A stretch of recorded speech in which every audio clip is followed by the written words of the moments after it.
Really, everybody here that has accepted the invitation to come present to us, I hold in high regard. And I know that it'll all end up being a comprehensive financial plan someday for Little Elm ISD. And this was a day that I wanted to invite everybody here to hear quite a bit about school finance, and not just about Little Elms, but also school finance in the state. And Dr. Strike was going to come up and give a Sing? welcome. Yes, sing. You're in trouble. Well, good morning again. As Grant said, thank you for being here. From the first time Grant got here, his whole piece was lots of transparency, making sure that people within the system understood what we're all about and where we're at financially, so that we can have that opportunity then to make decisions to do what's best for kids. And so I really appreciate Grant's heart in that direction, that it's all about transparency, and then it's all about making what decisions are best for kids. And I think when those two things come together, we'll be in good shape. Where we're at right now is a situation of not necessarily knowing exactly where we're headed and what our options are in terms of finance. And so Grant wanting to put this together to bring in experts, and finance is one of those things that you just have to study it all the time to really understand it. Therefore, the experts that come in that have a handle on it, and then closely tied to that, obviously, for us in a district that's growing is our demographics. And so having Mr. Templeton here with our demographic information and questions that he might be able to answer, or at least gather information from us so that he can give us other answers down the road, is important, because we can't afford, just like in your personal life, to make a mistake. And I think part of it, as we make decisions with tight funds, is we don't want to make decisions today that 10 years when some of us aren't here, somebody's going, what idiot made that decision? Now look at the shape that we're in. And we understand with school finance and the legislature and everything that happens, we don't always know the direction it's going to go, but we have to make the most informed decisions that we can. People talk about making data-driven decisions. It's really about making informed decisions. And again, for us, it's what decisions are best for our kids. And then eventually, obviously, that trickles to our taxpayers and everyone else. But kids have to be first. So, Grant, I appreciate you putting this together. For those that are here today, you gave up time. I always appreciate the time that you have, because the time that you spend here is time you're not doing something else. And so I say you give up professional time. Even if you're on the clock right now, you're giving up professional time that you still have professional duties to go back to do. And then when you do those professional duties, sometimes that eats into your personal time, so it really affects both professional and personal, and for that I say thank you. So with that, I'll turn it over to Grant. And I appreciate that. And it's going to be a fast morning. We have 5 speakers, and we're going to try to do about a half an hour to 45 minutes each. I know you may have questions. There may be time after each one to have a few questions, but if you have any, if we don't have enough time, you can email me with the questions, so I'll definitely get you an answer back. And first up is Bob Templeton. Bob Templeton has been working with Little Elm ISD for over 8 years, and he established Templeton Demographics in 2006, and he's going to speak to us about student growth and property values and population. Well, good morning. It's very good to be here. As Grant mentioned, my name is Bob Templeton with Templeton Demographics.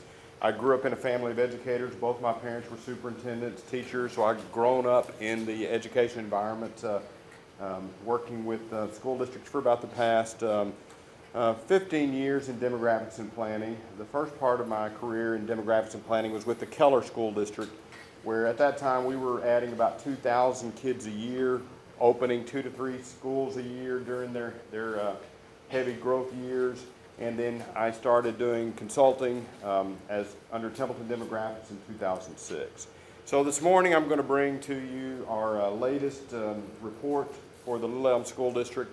We're going to touch on the economic conditions that are going on across the state, and specifically what's going on in the Dallas-Fort Worth area. We're going to talk about the housing, what's going on with new home construction and housing growth.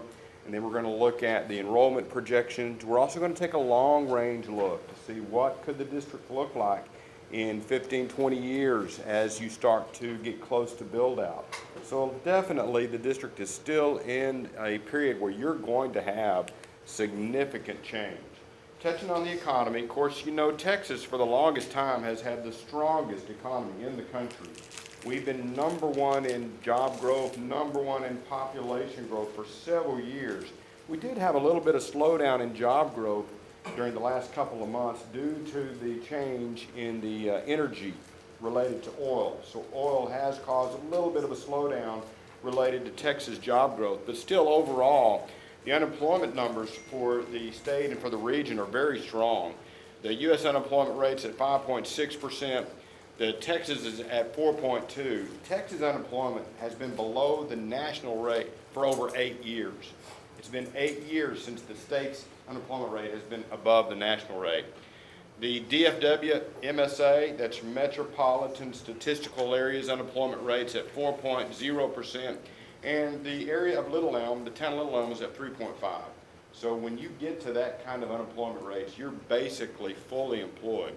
One of the things that helps the DFW region is that our employment, our job growth, our economy is not as tied to the energy industry as, say, Houston, San Antonio, Midland, Odessa. Those areas are a little more dependent upon the energy. Dallas-Fort Worth's job growth right now is primarily professional services.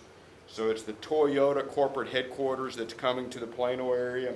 It's the insurance Allstate. They're doing a major expansion. And then USAA, financial services, major expansions. And so it's professional services primarily that's driving the job growth in the Dallas-Fort Worth area. So we're going to continue to see very strong job growth in the Dallas-Fort Worth area. We've seen the DFW region has seen 115,800 new jobs created. That's a 1.8% above the national average of job growth. Now, when we do about 60 to 70,000 jobs, that's still considered very strong. So when we jump up there above 100,000 job growth, that's what's driving all of the housing growth. The jump in single-family construction is kind of tied to job growth. Annual starts, DFW annual start rates for new homes, single-family homes, is at 23,740. During the boom, the previous housing boom, we were doing over 40,000 homes a year. And we're not going to get back to that number. Those numbers were due to some creative financing and just the rush in the housing market. But we could get back up to 28,000 to 30,000 annual single-family starts in the DFW region. Now here's a map of Texas school districts. It kind of paints the picture of where the growth is taking place. There's over 1,000 school districts in Texas, and today, or this past October, the enrollment in Texas schools was 5,232,000 students enrolled in Texas schools. And Texas schools are growing about 80,000 kids a year. So very strong enrollment growth we continue to see in the Dallas-Fort Worth region. You'll notice back, whoops, wrong button, okay. Back in 2005-06, we had enrollment growth of 120,000. Anybody want to guess why we had such a large jump in 2005? It's kind of hard to believe it was that long ago. Rita, Katrina, the hurricanes caused us to have this huge jump in 2005 and 6. We had enrollment growth of 120,000 students that year. But on a normal year, you can see we're hovering right about 80,000 kids a year. The dark green areas are where we have the highest enrollment growth. And you'll notice Houston, strong growth in Houston. Austin, San Antonio, then Dallas-Fort Worth, the Midland, Odessa area. Now this was influenced by the oil boom. And then we've also got south of San Antonio, these areas. That's related to the Eagle Ford Shale oil boom as well. Texas is home to two of the largest producing oil fields in the country. The Midland, Odessa, the Permian oil field, and the Eagle Ford Shale. This oil picture is not likely to be a long-term situation. Now it's kind of good at the gas pump. You know, gas prices have stayed below roughly $2.50 a gallon. If you remember, it wasn't long ago, they were well over $3 a gallon. So we have seen a little bit of benefit from the consumer side related to oil, but oil is a situation that is likely in the long term going to pick back up and see some continued expansion. Now, the oil industry is very resilient, and so whenever they start to make plans for change, one of the big changes that we're seeing along the coast is these huge natural gas plants to convert natural gas to liquefied form to then become an exported commodity. Texas is also home to the largest natural gas fields in the country. And so the energy industry is preparing for these areas, Freeport, Lake Jackson, those areas there's a $16 billion construction project related to, and that's just one of them. So Texas as a whole is going to see this return in the surge in the energy industry. Now, when we look specifically at Regions 10 and Region 11, these are the Region Service Center districts. Little Elm falls in Region 11, but it is right on the line of Region 10 and Region 11. The darkest red areas are school districts that have had enrollment growth of above 2,500 students in a 5-year period. And you'll notice Little Elm is right here in the middle, and its enrollment growth during that 5-year period was 838. So Little Elm is ranked 11th in Region 11 for enrollment growth. If we were to rank these on percentage of growth, you'll notice your percentage growth was 13.7%. You'd be ranked 7th, I believe, in Region 11 if we were to rank them on percentage. So very strong growth, and the Little Elm School District can especially consider the size of the district. You're not that large geographically compared to some of these other districts. Now, we also studied the single-family construction. In single-family construction, Little Elm is ranked 11th in the DFW region. You started 670 homes in the last year, and then you only closed 585. We have 1,823 vacant developed lots. Those are ready for builders to build on today. We have 6,382 future lots that are planned to come to Little Elm. Now, you'll notice this big gap between starts and closings. One of the things that is challenging for the new home industry right now is construction labor. So contractors are very stretched, very thin, and so it is taking longer to get homes finished, which is also going to put pressure on commercial construction cost. It's longer to get commercial construction projects finished. The cost of that's going up. And so school construction is also seeing inflation in the cost of getting construction projects done. So this is not speculative building. In the previous boom in 2004, 5, and 6, during that boom, this would have been a kind of a red flag that we were seeing potentially speculative or finished vacant homes for new construction. Well, that's not the case today. New home construction, the lending is now so tight that the builders are requiring the families that want to build a house, they have to have A credit, they have to have significant down payments. So we're not in a even close to similar housing market than we were in the previous boom. Now, we track the housing by quarter, so you can kind of see what's taking place historically. Back in 2010, we were building right at 500 homes, started 500 in 2012. This is when we really started to see the economy and the housing market jump up, starting in 2011, 2012. In 2012, we had 582 starts, almost 600 starts in 13, and then 14, we had 638 starts. And in the first quarter of 2015, we had 168. So we're continuing to see very strong growth in the single family. Now, one of the unique things for Little Elm ISD is Frisco Lakes. So Frisco Lakes is a very large master planned community, but it is age restricted. We do include the numbers in the starts just because it does have an impact on your total appraised property values.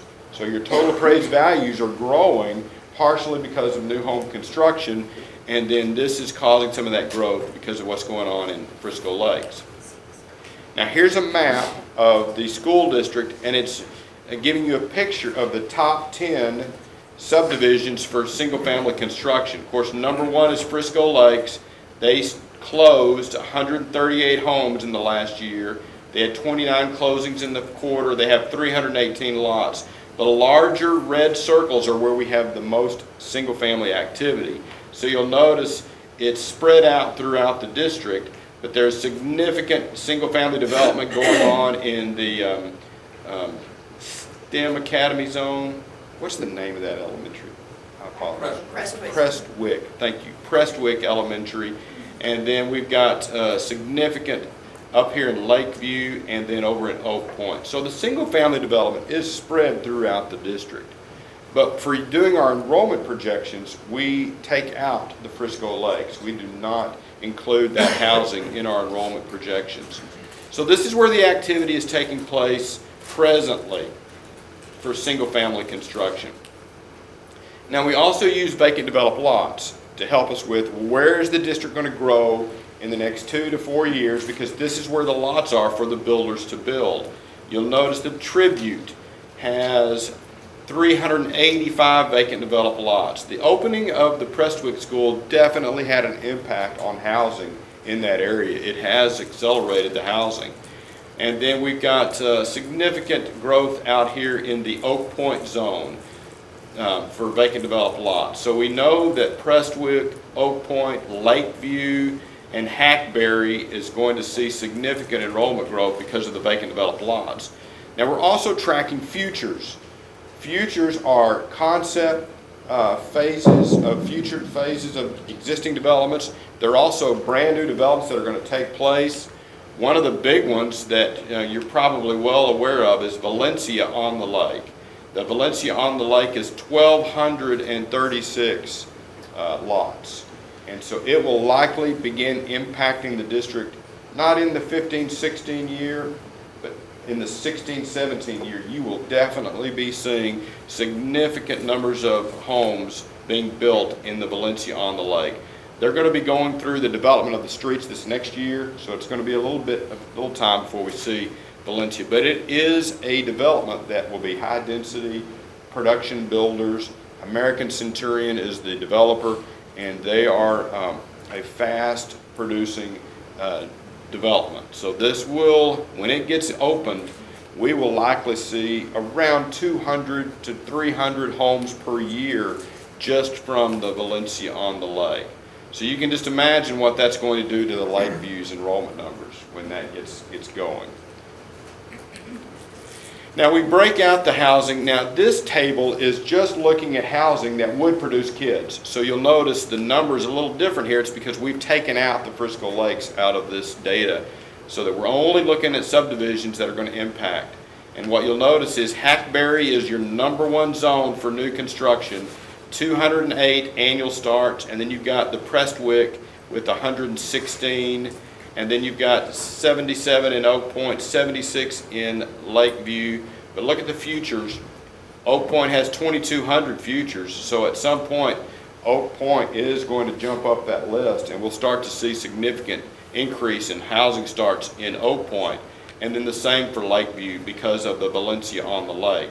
The Prestwick zone has about 1,500 futures, and that's the lots that are in the Tribute. Now here's just some of the highlights, and I don't have a picture of every active development, but I wanted you to see some of the new developments that we're tracking and how we look at yields. So yields, we geocode the students every year so we can get an understanding of how many students are coming out of your existing neighborhoods, how many are coming out of each house. And the gates at Water's Edge, there are 59 total lots. It's only 6 occupied, but currently we have 5 students, and right now we're seeing a yield of about 0.84 per home, 0.84 students per home. And now Woodridge Estates, now it's a development that's been going on for a while. It slowed down a little bit a few years ago, but we are seeing it begin to pick back up. Right now the yield is 0.35, so it has a low yield. But this is a neighborhood that's going to, over time, it's going to increase in its yield, and over time it's going to look something like the Glen Clove. Glen Clove is 373 total lots. It's been built out for a while. But an existing neighborhood like Glen Clove, its overall yield is 0.67, which has got 127 elementary students, 54 middle school students, and 70 high school students. So some of these new developments, it takes them anywhere from 5 to 7 years before you're going to see the maximum number of students. But this is typically what we're seeing is anywhere from a 0.6 to a 0.8 yield for a single family. Now your manufactured housing can yield a little bit higher. You do have a little bit of manufactured housing in your school district. Now the Tribute in the southern part of the district, in the Prestwick zone, it is between 2,400 and 2,600 lots, depending upon how they final plat some of their future phases. But it does have a mixed use of multifamily and single family. The multifamily in the Tribute, though, would be considered market rate Class A apartments. So it's going to have a lower yield. It's not going to be yielding as high as an affordable tax credited apartment complex. But even these could yield anywhere from a 0.1 to a 0.15 students per unit. So you can see out of a 100 unit apartment, you might have 10 kids.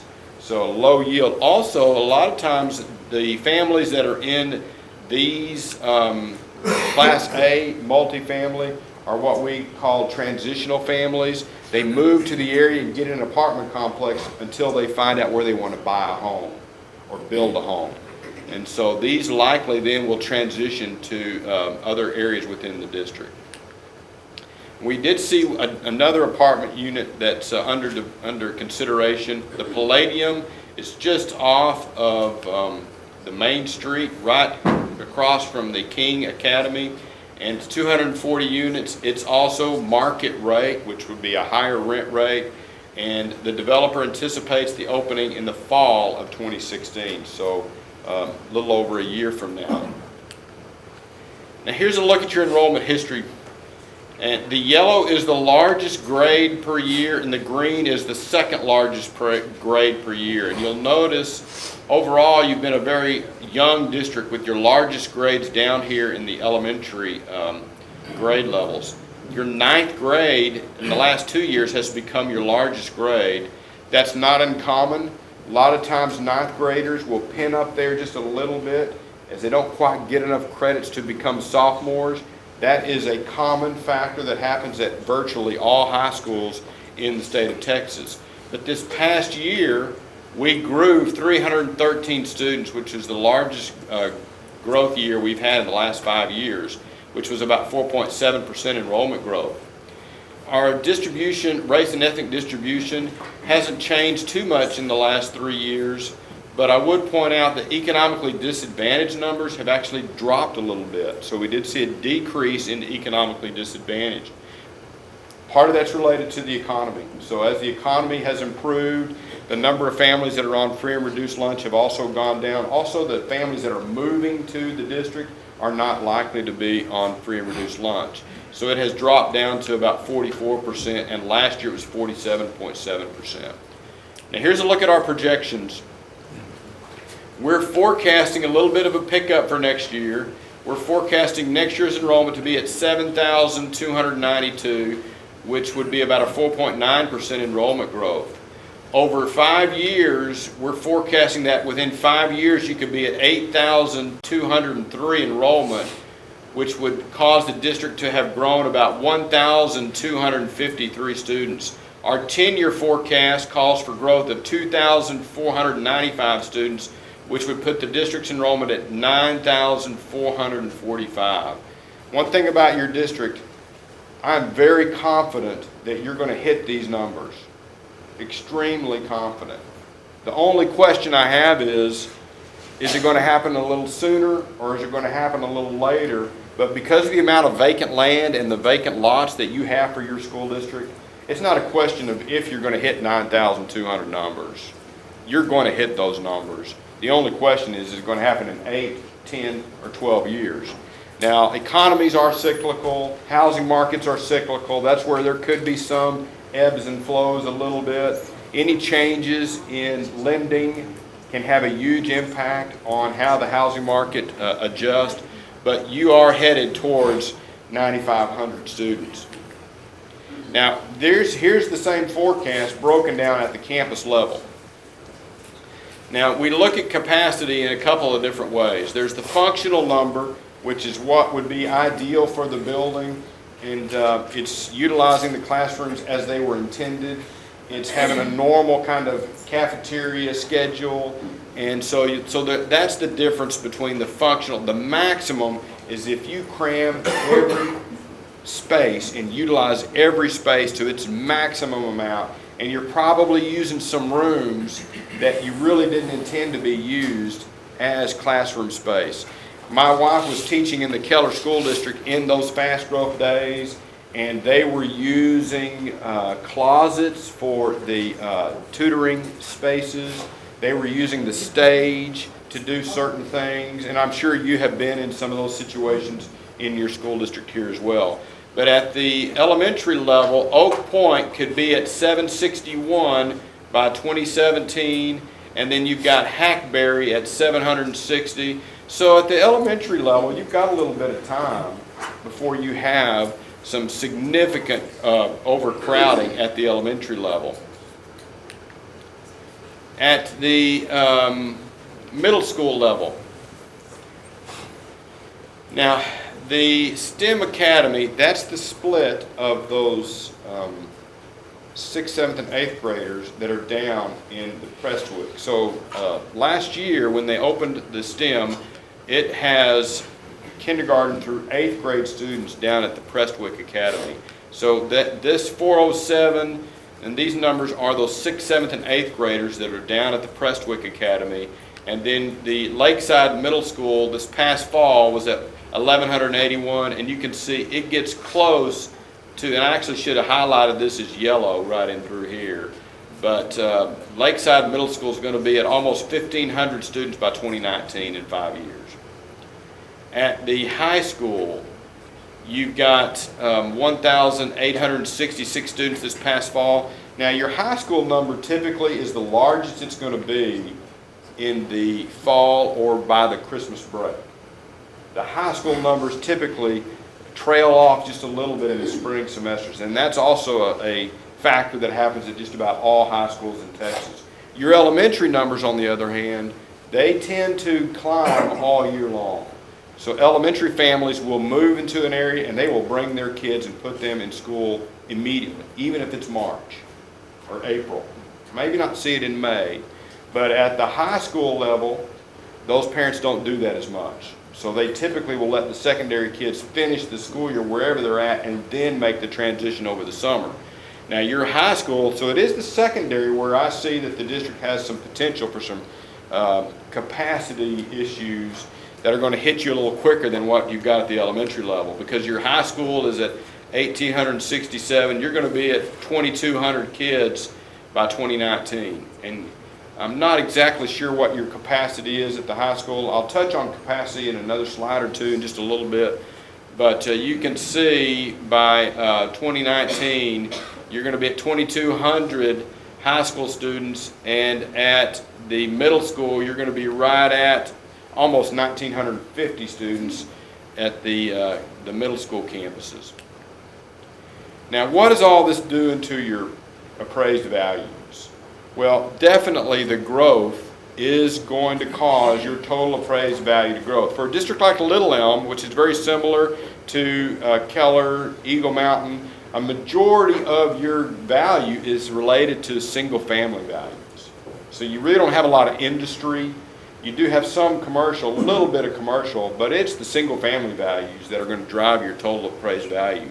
And here's a map of the single family value change from 13 to 14. Total, we saw a total increased value of 16.9% increase in your total appraised value, which puts your total appraised value right at $2.4 billion. Now these little colored spots are the single family homes in your district. So the red had negative change, the yellow had little change or no change, the light green changed from 3 to 10%, the blue was from 10 to 15, and the dark blue is greater than 15% change in value.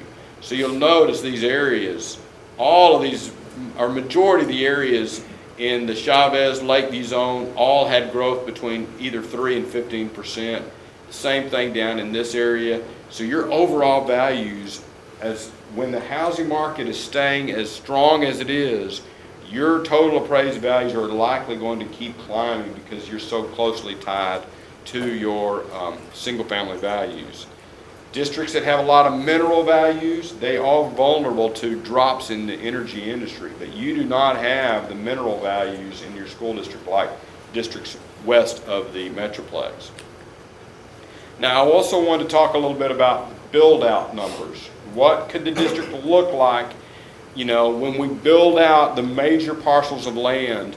And what you will notice is at build-out, the district could have 7,269 elementary students, which would cause you to have the need for between 9 and 11 elementary schools. Part of that's going to depend on how big you build those future elementary schools and how efficient you can get at utilizing that space. And here's some general circles of where you would need those potential sites. So you've already got one down here at the Prestwick area, but you can see generally you could need 2 in the Oak Point region, which you've already got 1, but you will likely need another one. This area in the middle is kind of it's kind of no man's land. It doesn't, it's not enough likely for an elementary of its own, but there could be about 300 students in here. And we're already starting to hear word of some potential development in some of this area. And they're getting some that's already coming down from the Denton area right up into here. But that's potentially 300 elementary students that whichever way you send them is probably going to cause some facility concerns. Right now, they're slated to go over into, I believe it's the Lake, Oak Point. Okay, Oak Point.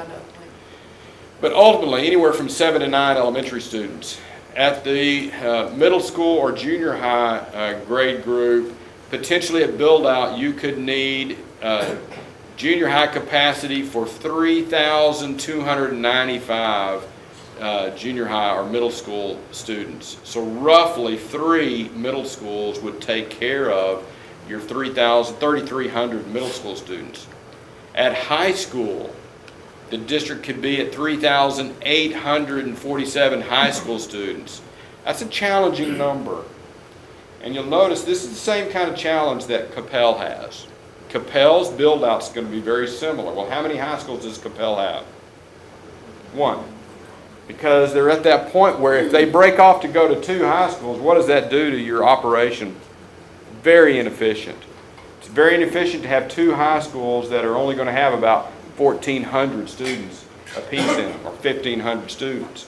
So Capel has 1 high school. Now they're likely going to do something down the road that may have a career technology, STEM high school, or do something to break off some numbers.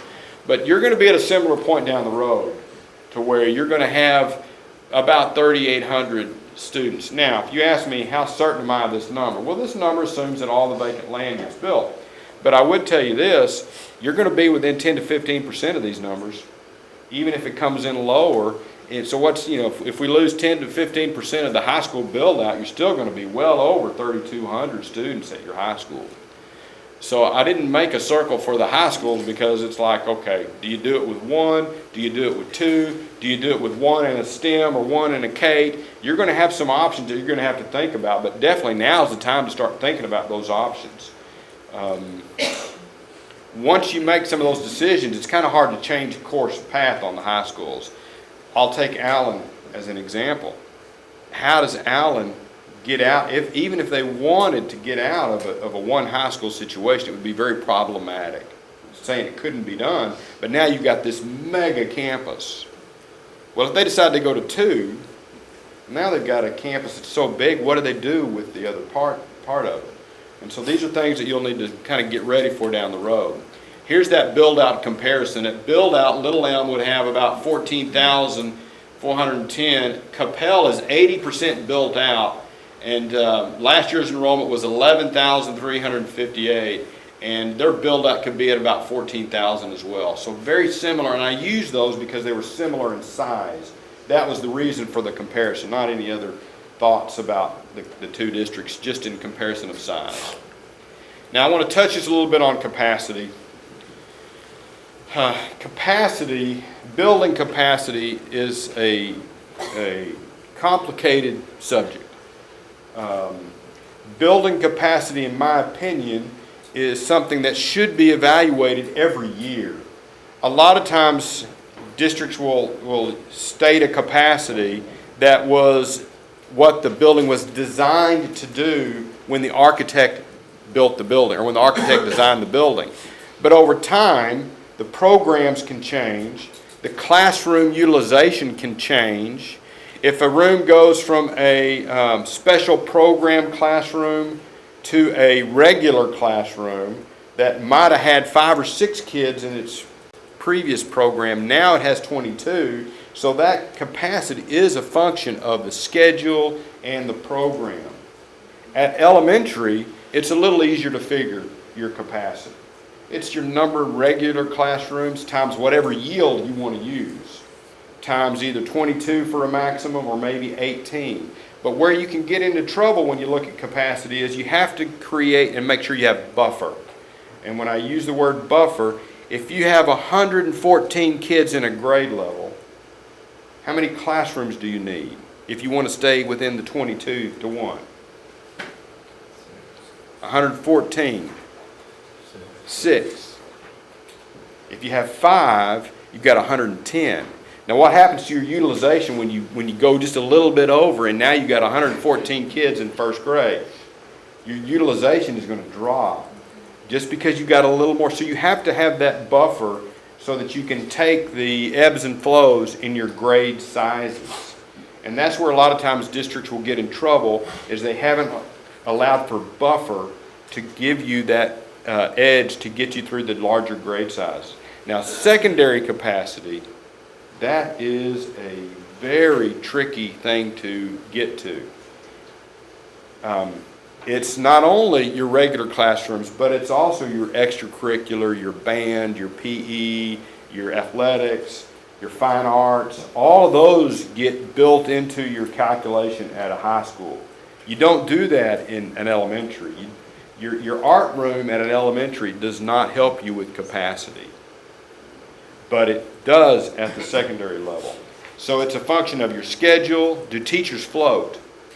The floating teachers can gain you some utilization, but it's not ideal. So it would not be what you would look at as a functional idea, but it could help you in a pinch to get you through a certain period of time. So I believe that capacity is something that should be evaluated on a regular basis in conjunction with the administrators of the building and the administrators of the district, so then you can get to a functional number. And you want to plan on a functional number. You don't want to plan on a maximum number, because what happens when you plan on a maximum number, you can get behind and you can get in a situation where it's hard to recover. When you see districts that use a ton of portables, a lot of times it's because they have planned on a maximum number and then they get into that portable cycle and it becomes very difficult to get out of utilizing the portables. A lot of cities will even restrict the usage of portables. We're seeing that in Fort Worth and in Keller, that there's a short life of what you can use a portable for based on your city requirements. In summary, the DFW region will continue to be a leader in job growth and population growth. The Prestwick, Hackberry elementary zones continue to have the highest activity of new home starts, and those two zones represent about 64% of all the housing in the district right now. 2019 enrollment projection is 8,203 students, and in 10 years the district could have over 9,400 students. At build out, the district will likely have about 14,000 students.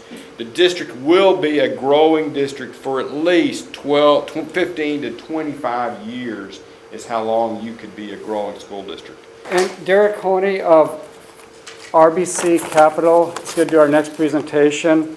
RBC has been working with the Little Elm for over 20 years, and in aspects of school finance, and specifically to the Little Elm ISD debt capacity and structure. And he's going to be, I'm going to load yours on here. All right, sorry for the technology snafu. We usually deal in hard copies. I don't realize I'm going to have such a big audience today. But again, I'm Derek Honey with RBC Capital Markets. My firm has worked as the financial advisor to the district on its its debt and bond matters for over 20 years, serving on several bond elections and numerous bond issues. So I wanted to talk to you today a little bit about the district's current debt position, the amount of debt the district has, talk about a little bit about the bond market, what kind of capacity the district has moving forward to issue debt and hold future bond elections, and then as well talk about the timing and process of holding a bond election. Yeah, I can go ahead and just do it myself. So as we talk about the district's outstanding debt position, we detail all the series of bonds the district has outstanding. It's about $138 million in principal amount of bonds that were issued through various bond elections in the past, and I'll highlight those in just a minute. But you can see about $138 million outstanding and roughly, I don't know, probably 12 to 15 series of bonds. And most recently, just about a month ago, we refinanced about $21 million of the district's outstanding debt, which generated about $2.8 million in debt service savings. So that's a significant achievement, and we're always looking at opportunities to refinance debt for savings. As you've probably seen in your personal savings accounts or on your mortgage, rates continue to go lower and are at historic lows, so it's a great time to do that. And we have executed a couple of those transactions recently, and that will help facilitate the district being able to take on more debt in the future to manage the facilities planning that Mr. Templeton just discussed. So we show you the debt profile. The district has a relatively level debt profile going out through the current year out through about a little over 20 years out to 2036 is where we see a little bit of a step down in the district's outstanding debt. And in those years and later is where we would really look at putting more debt as the district has the need for new facilities. And one thing I'm going to talk about that constrains a lot of fast growth districts is what's called the state's 50-cent bond test. And what that says is that a school district, when it issues debt, has to attest to the Attorney General that based on its current assessed value and using any state debt service assistance funds can meet their cover that debt service with a 50-cent interest sinking fund tax rate. And I'll talk about that more in a second because that's going to be a crucial thing for the district. And then again, we just show the same debt profile by series. The district additionally has about $4.5 million of debt payable from its maintenance and operations tax rate, which was sold in Series 2014. And the key to this kind of debt, and we see some fast growth districts using this type of debt as well because it's a non-voted debt. As long as you pay it out of your operational budget, you don't have to go to voters to sell that debt. So you typically don't use a lot of that debt because you don't want to tie up too much of your maintenance and operations revenues. But if you have projects that have to get completed, be it timing or a controversial issue, you may just want to sell it on the M&O side and not have to vote it.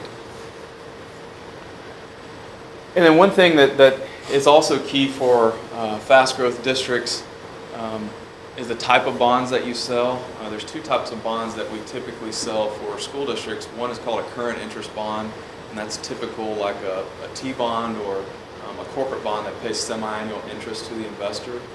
And alternatively, the other type is what's called a capital appreciation bond. And you guys may have seen this in the news. There's a lot going around, especially with fast growth districts, about the use of capital appreciation bonds.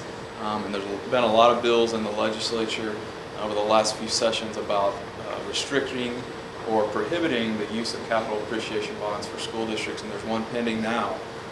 So we don't know how that's going to come out, but typically fast growth districts have to use some capital appreciation bonds as a portion of their debt portfolio because you're able to defer the interest payments until later years. They're sometimes called zero coupon bonds or compound accretion bonds, where these bonds don't pay interest semi-annually, so that the tax rate impact in the early years, meaning the next few years, are minimized, and those interest payments are pushed off to later years. The controversy comes in where the legislators say is, well, you're paying too much interest. You're paying interest on interest, and you're paying a higher interest rate to be able to sell those types of bonds. But fast growth districts don't have a lot of options. If you're at the 50-cent tax rate cap, and you see all these kids coming, which Mr. Templeton just talked about, and you have to build facilities, this is the only tool you have at that point. So a lot of districts have done this. Some would say have been punitive in using these type of structures. I would say Little Elm has not done that. You've used them very efficiently when you have, and we haven't used them at all for years as you've got these large assessed value growths. So as we go forward in the analysis, I wanted to mention that because I'll look at two different structures. One is using all current interest bonds, which is what we always recommend if you're able to do that. And if you go over a certain limit of needing to issue amount of debt that you can't pass the 50-cent test using current interest bonds, then your next step is to use capital appreciation bonds. So I just wanted to do a little bit of education on that before we get into the numbers of this. And then as we talk about prior bond elections, just as a review, the district has had 5 bond elections that I could find going back to 1973. And again, we've been the financial advisor going back over 20 years. So I think our first one was the one in 1994 for about $10.8 million, which is I think when the district started seeing some growth and really had the need to bond for facilities improvements. So there's been 3 elections. The one in 94 was $10.8 million. 99 was about $30.4 million. All those bonds have been issued. And then the most recent authorization that we worked on was in 2002, the bond election for about $144.5 million. Those bonds have been issued in about 8 installments since 2002, and I will say this has been a very efficient utilization of this voter authorization, because I don't know if I've ever seen a bond authorization go for 13 years. And normally a school district issues gets the voter approval, and within 2 months they've sold the entire thing. So I mean, this was great foresight to be able to get this kind of authorization and flexibility from voters to be able to use this over 13 years. And as you can see in the yellow box there, the district still has $21 million remaining in this authorization. And like I said, it's unique to see it go this long and still have some authorization left. The way the Texas Attorney General looks at this, they have a rule, that a 10-year rule, that as long as you're issuing pieces of the authorization, as long as it doesn't go stale within a 10-year period, the authorization is still good and you don't need to go back to voters. So we would be of the opinion that you still have this $21 million to issue in the next few years if you decide to do so. Next, when we issue debt, and we always look at this on an ongoing basis, but specifically when we issue debt, we go to credit rating agencies. Standard & Poor's and Fitch are the 2 that the district uses to get a credit rating, meaning the credit rating of the district that an investor looks at when they buy the bonds. And it's key for a couple of reasons. One, the district has very good credit ratings. As you should see here, they're on the AA- from Fitch and AA- from Standard & Poor's, which are in the high grade, high quality range, which is very good. And a lot of that is due to the assessed valuation growth the district has seen. It's part of its financial management and just the overall economy in the area. So you can see the credit ratings of the district. The district had also allowed the use of what's called the permanent school fund of the state of Texas. And when a school district sells debt, it's allowed the use of this permanent school fund guarantee from the state, which allows you to sell debt on the state's credit ratings of AAA, which are the highest ratings available, and it generates substantial interest cost savings to the district on its debt. So we've used that on all the district's bond issues in the past, and would use that going forward. But again, the district also, it's important to manage your underlying credit ratings. And as I note here, the district has seen several credit rating upgrades over the last few years. So that's a key component of it as well. And we just recently got this rating updated when we sold the refinancing transactions a couple of months ago. So that's a summary of the district's credit ratings. Quickly, I won't spend a ton of time on the market, but I always like to kind of mention it. This is a kind of a macroeconomic outlook, and there was a survey of about 42 economists last year in 2014, economists on Wall Street, of where they thought interest rates were heading. And 42 out of 42 said interest rates were going higher, and interest rates declined the entire year. So that shows you how much those guys know. But it kind of continued into the early part of this year until about late January, and then rates started to come up again. Here you can see on this little chart on the right, you can see we look at the 10-year and the 30-year Treasury as kind of a predictor of where municipal interest rates are going as well. And you can see here we are in quarter 2 15, the 10 years at 210 and the 30 years at 270. Let's jump forward a year. This is an RBC economist. So you look at quarter 2/16, the 10 years at a 3, and the 30 years at a 370. So about a 1 point percentage increase. So you can see rates are going higher, and that's a consideration as you look at future bond issues, that we're moving into a higher interest rate environment. And then here specifically, these are municipal interest rate curves. And if you look at this little inset chart here on the right, this is what I just mentioned. So going back to last year, this is April of last year. Rates declined the entire year through the end of January to hit a low here.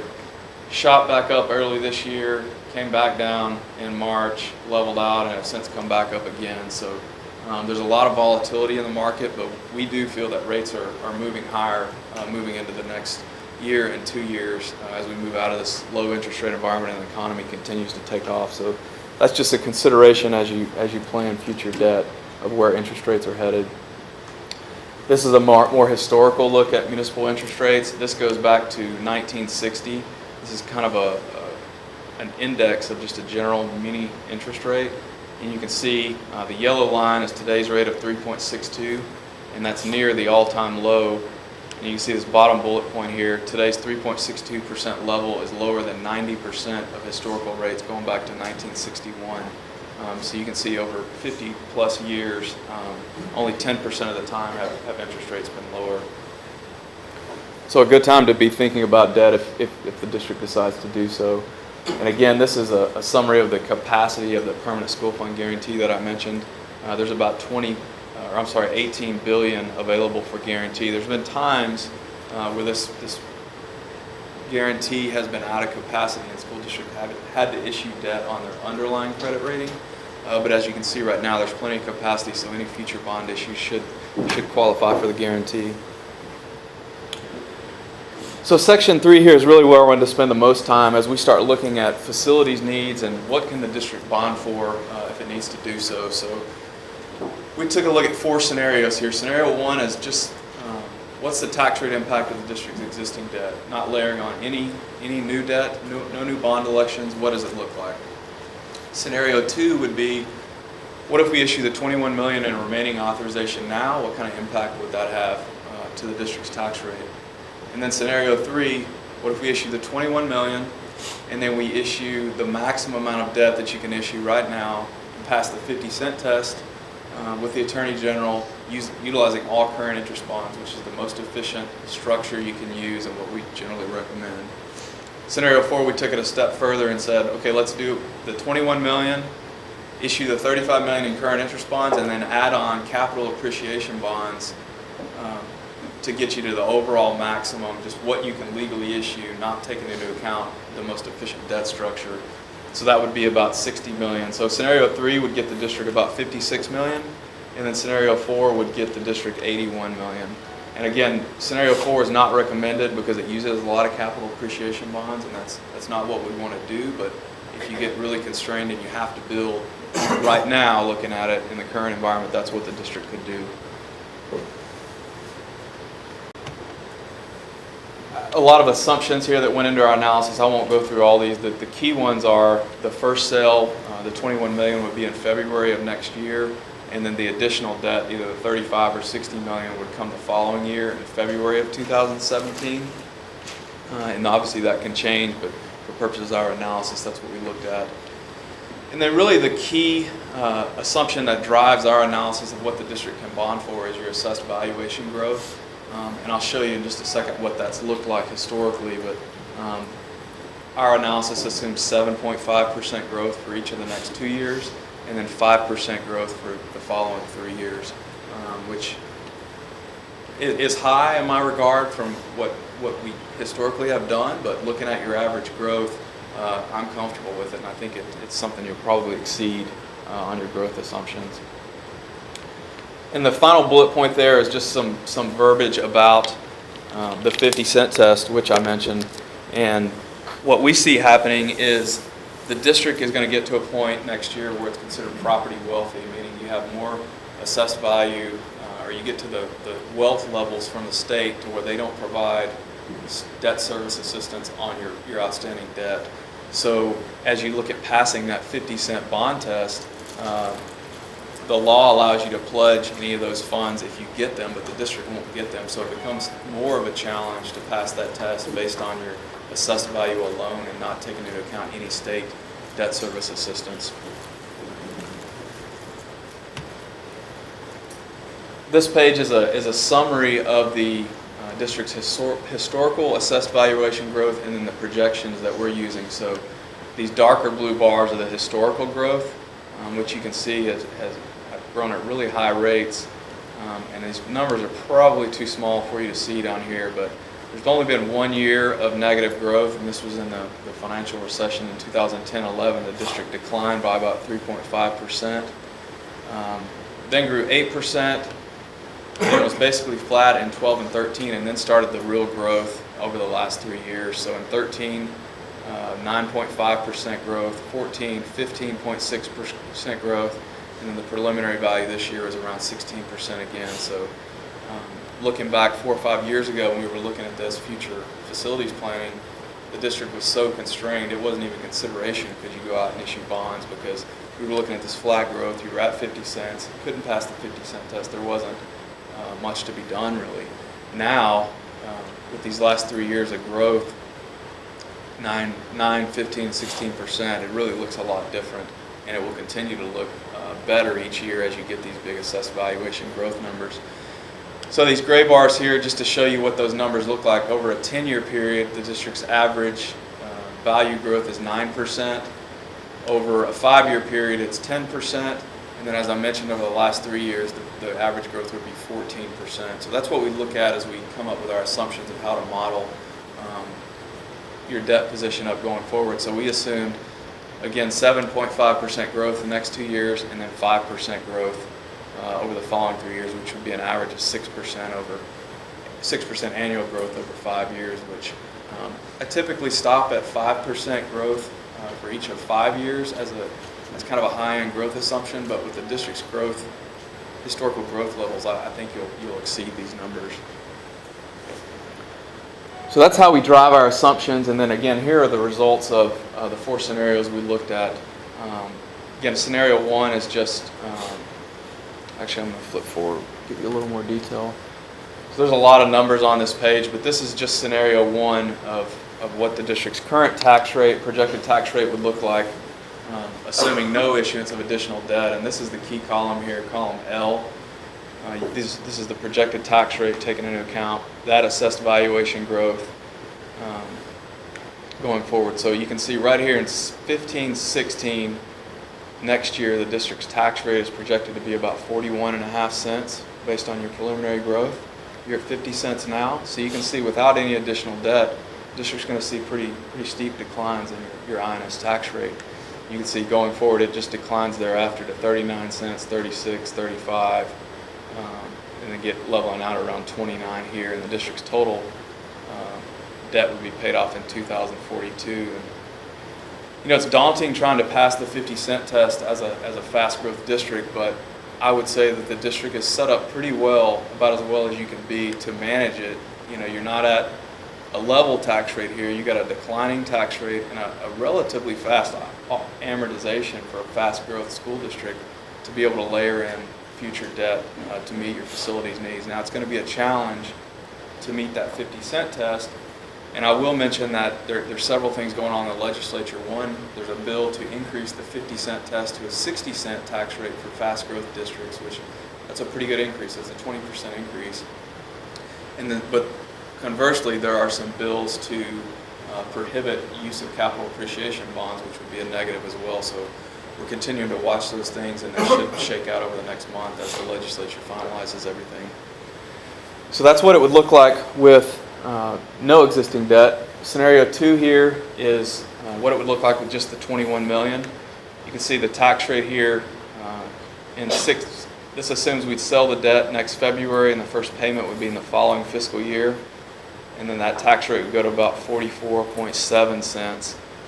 And again, this is an efficient debt structure, no capital appreciation bonds of $21 million. And again, we could sell this early next year if the district decided to do so. Taking it one step forward, scenario 3, this would be the $21 million in debt here. and then we would layer in $35 million of current interest bonds here. That would take, we would sell that the following year, so we'd be at the same almost 45-cent tax rate in, well, let me back up. Next year, 15-16, you'd still drop down to the 41.5 cents. The following year, we'd go to the 44.7 cents, and then the highest tax rate would be around 48.2 cents. And for the state's purposes, you'd be at a 50-cent tax rate the way they calculate the 50-cent test, but really to taxpayers it'd be 48.2 cents. And then the tax rate would still be declining thereafter. This is an efficient structure here. I wouldn't have any concerns about that. Scenario 4 is where we go in and we look at what is the maximum the district could do when we issue capital appreciation bonds. And here you can see you stay at the same tax rate, 44 cents, 48 cents, but then we start to fill in these later years with capital appreciation bonds that don't pay any interest in the early years here. So tax rate would be level at 41.7 cents going all the way out 30 years. So it gives you a little less flexibility in future years once you go and you fill in all these buckets out here with capital appreciation bond debt service payments. And again, this isn't something we would recommend, but just want to show it for illustration. Generally what I like to show when we look at future bond elections is how do you stack up against your, I hate to use the word competitors, but peers. And it's challenging to pick districts that match up with Little Elm because in the Metroplex, everyone looks really different, even when you're right next door to each other. You know, if we go out to a rural area, all the districts right around each other, they have the same amount of debt, same ADA, same valuation generally, but here in the Metroplex, there's a wide range. And as I looked at these, we try to compare the taxable assessed value with the average daily attendance with the outstanding debt outstanding to come up with some peer group averages. And you can see here, I tried to go with districts that had under $10 billion in taxable assessed value and then debt of under $500 million. I mean, you can see there's still quite a variance, and you may not consider these your peers, but this is just kind of who we picked out looking at it. So you can see Little Elm down here, your $2.8 billion value, 6,700 ADA, and about $138 million in debt. So as we look at these averages, you can see the average AV for this group is 3.3 billion, average 88 is 6,900, average outstanding debt is 177 million. And these are the keys I look at for comparison is what's the debt per student. You can see on this average it's about 27,500. Little Elm currently is about 20.6, so below the averages right now. Tax rate, the M&O rate average is 112 because most of these districts have had tax ratification elections. The district has not, so you're at $1.04, the average is 112. The INS rate, most of these districts are at or near 50 cents. The average is 43.8. The couple of outliers here, which we just talked about, Capel is quite a bit bigger on the AV. That's why their tax rate is only 26 cents. And then Sanger is quite a bit smaller at 20 cents. So you can see the average is 43.8. The district is at 50 cents, but as I showed you, you're going to go down. You're really at about 41.5 next year. So you're positioned pretty well to either have a TRE or have a bond election to stay in this range. And you can see as we look at layering on these other sales, 21 million would get you to a max tax rate of 44 cents, which would be right about the average. Scenario 3 would be 56 million, would get you to 48 cents. And then that last scenario would be 48 cents as well. So any of these scenarios I think would keep you within your peer group average on the ranges. So that's the tax rate impact analysis.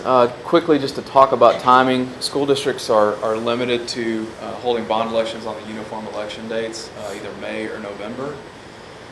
And there's actually a bill in the House to limit it further to only November. And we don't think that's going to pass, but it's a consideration that we would have every election on November Day, which would be more of a challenge because that's more for voters to digest. So right now, this is just a 2015 calendar. The soonest the district could hold an election would be November of this year. And we don't see a lot of change happening to this you generally have to call the election about 70 days prior to holding it, which this year would be in late August.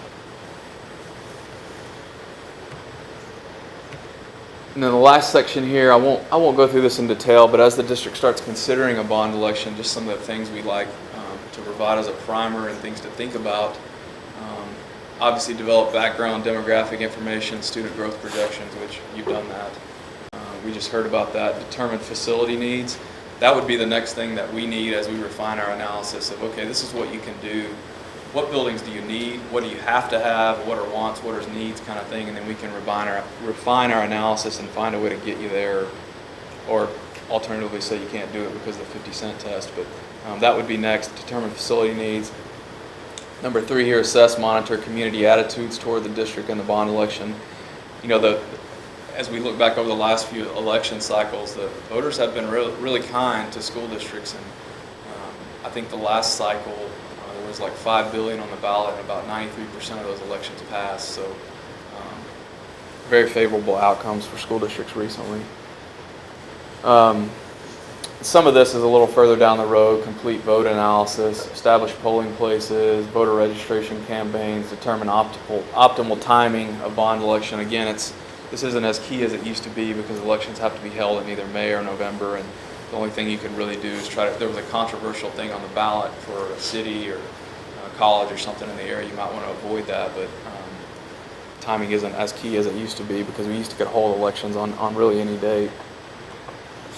Determine cost of bond program to taxpayer. That's kind of what we've done here. Obviously, we would refine that going forward based on the amount of the projects and what the district wanted to call. Call the bond election with unanimous board support. That's always very key. Elections that don't have even one dissenting board member generally don't pass. Financing the campaign, target a broad base of community support. These are obviously things we would work on down the line. Campaign material, complete bond program task and responsibilities. These are obviously things that we could do further down the road. And then finally, very simply, get more yes votes than no votes. So that's generally a summary of the district's outstanding debt position and what we would see in bond capacity going forward, what the district could bond for, and a little bit about bond elections. I'm happy to take any questions that anyone may have. I'm just curious, in the value growth, is it new homes or is it an increase in value on existing homes? That might be more of a question for Mr. Templeton, but I think it's probably both, would be my guess, but I don't. Mr. Strike, you might know better. That was the first answer I had when you just gave both. Just because of the growth of the homes, as well as what he showed Mr. Templeton in terms of the growth of the TABs. Mm-hmm. But the growth in your taxable assessed values, what is that gaining on your INS side? So if you go 5% on your assessed values, does that gain you percentage on your INS that side, or do you know? Or It's not perfectly linear coordinated. So if you grow 5%, you can bond for X because it depends on the structure of the bonds and it used to be somewhat linear because you got state funding. Now we're pulling all that debt service. You're getting so wealthy that we're pulling out that debt service assistance from the state. So you're solely supported by your local values, but it's not perfectly correlated. It depends highly on how much you have to bond for and how we have to structure the debt. So as I mentioned, I think the next phase for the district would be the facility needs assessment and saying this is what we have to do. And then we can come back with a structure of how do we structure that and what's the impact. Well, I appreciate Dr. Doug Carr here. He's a finance consultant and I think he was a revenue consultant. I think I almost dare to say every CFO in Texas knows about him and his work and values it tremendously in the area of state funding. And this came from Lubbock, and I appreciate you coming and helping us out. Thank you, Grant. Good morning. It's a pleasure to be with you this morning. Grant charged me with the task of talking about state funding, particularly the revenue side. And to try to do that in 30 minutes or less is about like trying to cover Western civilization in 30 minutes or less. But we'll make our best shot at it. And the good news is, I guess, that A lot of what you've heard already from the two gentlemen that preceded me overlap some of the things that I put in the PowerPoint, so we'll hopscotch through those and not belabor the point where the overlap exists. Let's talk just a minute about where the money comes from with regard to revenue in the state. If you look at the state as a whole, all 1,000 districts, as you heard this morning, and you look at the general fund, Fund 199, we get about 2% of our money from the feds. We get about 51% from the state, and the remainder of it from the local taxpayers. And that state-local balance or imbalance, as some feel exists, is part of what keeps us in the courthouse. The Constitution says that public education is a state function. And therefore the question is often asked, well then why are the local taxpayers having to pick up so much of what would be otherwise specified by the Constitution a state function? If you compare Little Elm ISD to what the state looks like in general, I used your 13-14 ISD audit data out of the general fund. Federal funds about 1%. State funds 50%, local funds 49%, just almost an even split between state and federal. The legislature, as we speak this morning, is in Austin. Part of their charge is to take the general revenue fund and divide up that fund among what they frequently refer to as competing interests. Competing interest, in their opinion, is public education, higher education, Department of Transportation, prisons, roads, child welfare, the list goes on. Public education, though it's our big focus, is just one of many things that they have to be sure is funded for the next 2 years before they leave out of there on June the 1st. Once they determine what our share of that overall general revenue is going to be, that money will be dumped into the Foundation School Fund. The FSF is the acronym we refer to it by. That's what shows up on the summary of finance for the district. And in 13-14, again, audited data, final data, actual, the district had about $21.5 million coming to it from the Foundation School Fund based on its kids' property value and tax efforts that we'll talk about in a minute. There's another fund from which the money comes. It's the Available School Fund. You heard mentioned earlier in one of the presentations the bonding capacity of the Permanent School Fund, that giant trust fund that the forefathers created many years ago in the Constitution. Out of the earnings of the Permanent School Fund, kind of separate and apart from its bonding capacity and its bonding guarantees, we get money for textbooks, technology, and for what we call the per capita, the by the head funding for kids. And in 13-14, we got about $1.6 million, if you let me round up, from the Available School Fund in Little Elm. Not dealing with revenue, but one of the things I like to look at in harmony with revenue, and that's just to flip the coin over and say, well, we know where the money's coming from and how much we're getting. What are the costs? What are we spending that money on? Statewide, we spend money on about 3 things out of the general revenue fund. Payroll is the big ticket item. And again, on an average across the state, about 75 to 80% of the money that is spent out of the general fund goes to payroll-related costs, salaries and benefits. In 13-14, according to the Texas Academic Performance Reports, the PEAMS document that was uploaded into the TAPR document, Little Elm was at 81.6%. So you're a little bit beyond the norm in terms of an average within the state.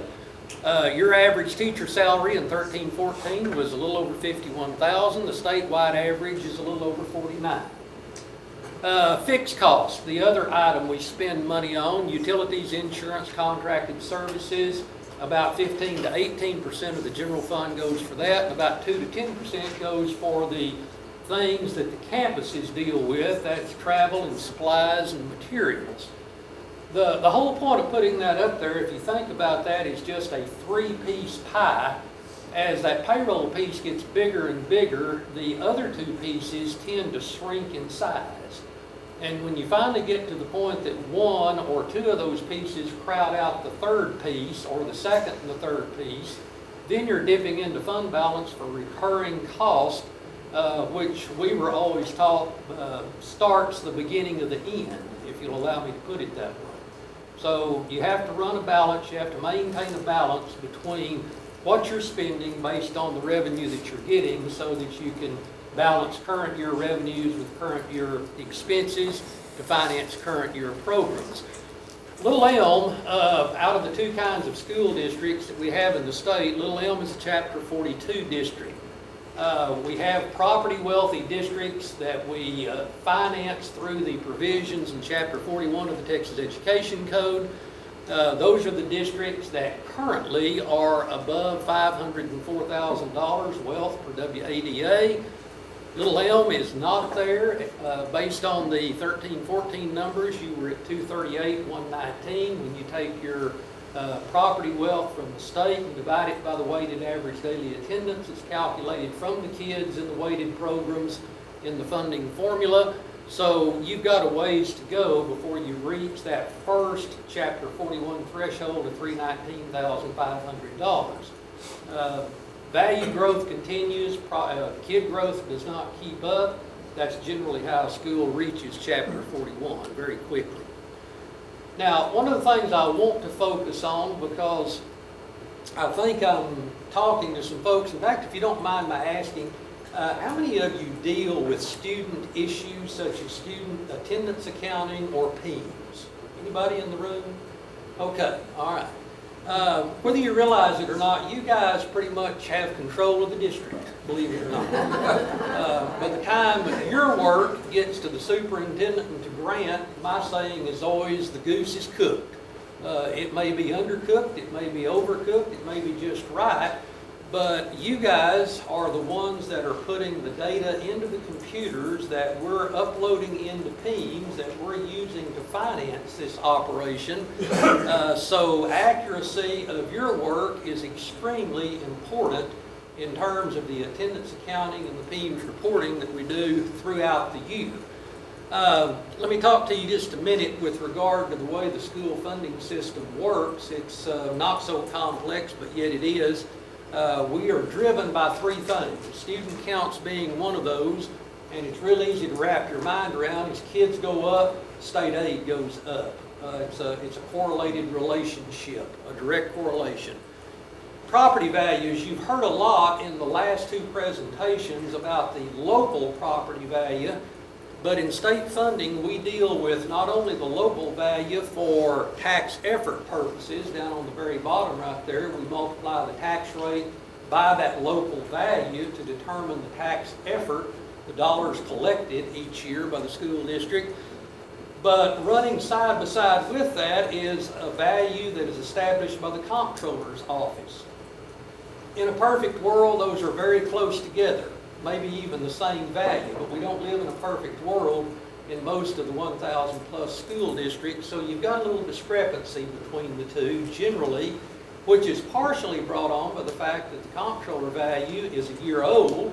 It's last year's local taxable value, and the current year value is what the Denton County Appraisal District, in your case, is releasing for tax purposes for the current year. So in the 15-16 funding formulas, we're going to be dealing with a 2014 comptroller value and a 2015 county appraisal district value. And you wonder why when you go down and talk to the Rotary Club, they're confused about school finance, but that's the complexity of it. As the property value from the comptroller goes up, as has been mentioned already, state aid goes the other direction. So you can have kids go up, and that takes your state aid up. If your kids go up 10%, your state aid goes up. For the sake of illustration, it's not a linear direct relationship, but for the sake of illustration, your state aid goes up 10%. If your comptroller value goes up 20%, that just washed out the effect of your state aid increase based on the kids.